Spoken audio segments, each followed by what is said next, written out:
ఢిల్లీకి పోయి కూర్చొని పోర్ట్ఫోలియోలు పంచుకునే దౌర్భాగ్య పరిస్థితుల్లో ఇవాళ తెలంగాణ ప్రభుత్వం ఉన్నది. అట్లాంటి చిల్లర ముఖ్యమంత్రి, చిల్లర ప్రభుత్వానికి ఇంతకంటే ఎక్కువ తెలివితేటలు ఉంటాయని నేను అనుకోను. కాళేశ్వరమే కాదు, ఇంకా ఎన్ని కుట్రలు చేసినా, ఎన్ని కేసులు పెట్టినా, ఎన్ని కథలు పడ్డా ముఖ్యమంత్రి గారికి నేను ఒకటే గుర్తిస్తా ఉన్నా, నీ 420 హామీలు, నీ 6 గ్యారంటీల నుంచి ప్రజల దృష్టి నువ్వు మరల్చాలని ప్రయత్నం చేసినా మల్ల నీయం ప్రజల తరపున అడుగుతూనే ఉంటాం. నువ్వెన్ని రకాలుగా వేధించినా నిన్ను వదిలిపెట్టం, నిన్ను వదిలిపెట్టం, నీ కాంగ్రెస్ పార్టీని బొందబెట్టేదాకా వెంటాడుతూనే ఉంటాం. కేసీఆర్ గారు తెలంగాణ చరిత్ర. కేసీఆర్ ను ఇవాళ పిలిచి అది కూడా ఇరిగేషన్ గురించి మాట్లాడటము అంటే ఇది హనుమంతుడి ముందు కుప్పిగంతులు లాంటివి. ఎందుకంటే కేసీఆర్ గారికి ఉన్నంత క్షుణ్ణమైన అవగాహన, వాగులు, వంకలు, నదులు, చెరువులు, వీటి గురించి, ఇరిగేషన్ రంగం గురించి కేసీఆర్ కు ఉన్నంత అవగాహన బహుశా భారతదేశంలోనే ఈరోజు సమకాలీన రాజకీయాల్లో ఏ రాజకీయ నాయకుడు కూడా ఉండదు. మరి అట్లాంటిది కేసీఆర్ గారిని పిలిచి లేదు అడుగుతామంటే హనుమంతుడి ముందు కుప్పిగంతులే అవుతుంది. ముమ్మాటికి నిజాలు అల్టిమేట్ గా తేల్తాయి, ధర్మము న్యాయమే గెలుస్తుంది.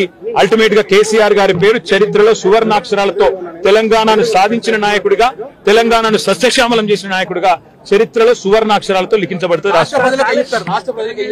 ఈ చిల్లర రాజకీయాలు పట్టించుకోకండి. 6 గ్యారంటీలు, 420 హామీల మీదనే మనం అందరం దృష్టి పెడదాం. ఖచ్చితంగా రేవంత్ రెడ్డిని, కాంగ్రెస్ పార్టీని తొందరలోనే ఈ చిల్లర రాజకీయాలు అన్ని ముగిసిన తర్వాత ప్రజాక్షేత్రంలో బట్టలిప్పి నించోబెట్టే విధంగా కార్యాచరణ ఉంటది. దానికి మీ మద్దతు పలకాలని రాష్ట్ర ప్రజలకు రేవంత్ రెడ్డి అనే ఒక చిల్లర నాయకుడు, ఒక చిల్లర వ్యక్తికి కేబినెట్ అంటే అర్థం కాదు, కేబినెట్ ఎట్లా పనిచేస్తుందో అర్థం కాదు. ఎందుకంటే ఆయన ఆలోచనలు వేరు, ఆయన ఎజెండా వేరు. ఆయనకు రాష్ట్ర ప్రయోజనాల కంటే, రైతుల ప్రయోజనాల కంటే రాజకీయ ప్రయోజనాలు, రాక్షస ఆనందము, పైశాచిక ఆనందం ఆయనకు ముఖ్యం. ఆయన చిల్లర పని చేసి బ్యాగులు మోసి జైల్లో పడ్డాడు కాబట్టి మా వాళ్ళని కూడా కొంతమందిని జైల్లో పెట్టాలనేది ఆయన వికృతమైన ఆలోచన తప్ప ఇంకోటి కానే కాదు.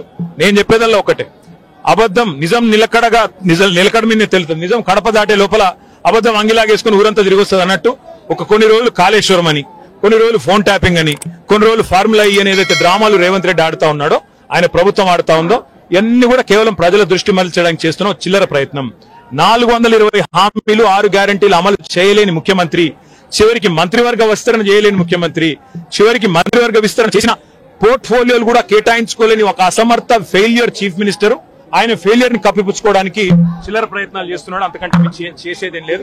కేసీఆర్ గారితో ఇరిగేషన్ గురించి మాట్లాడడం అంటే హనుమంతుడి ముందు కుప్పిగంతులాగా ఉంటుంది. ఎందుకంటే కేసీఆర్ గారికి సమకాలీన రాజకీయాల్లో భారతదేశంలో ఆయనకున్నంత క్షుణ్ణమైన అవగాహన, నదులు, వాగులు, వంకలు, చెరువులు ఏం చేయొచ్చు అనేది, ఏం చేసి చూపెట్టిందో కూడా కేసీఆర్ నాయకత్వం తెలంగాణ ప్రజల ముందే ఉంది.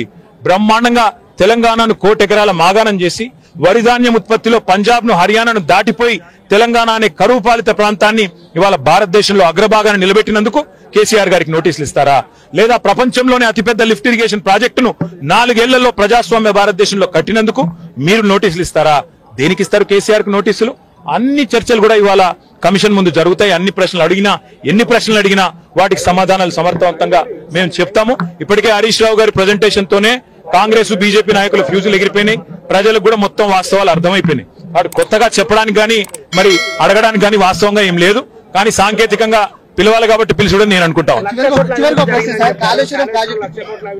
రేవంత్ రెడ్డి వాళ్ళ మామ దగ్గర కూర్చుంటే మంచిది.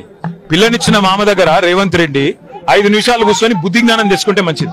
సూదిని పద్మారెడ్డి గారు, గీత గారి తండ్రి, వారు చెప్పినారు 94,000 కోట్ల ఖర్చైన ప్రాజెక్టులో 1,00,000 కోట్ల అవినీతి అనేది ఒక తెలివి తక్కువడే అంటాడన్నాడు. మరి ఆ తెలివి తక్కువ ఆయన అల్లుడు, మా కర్మగాలి.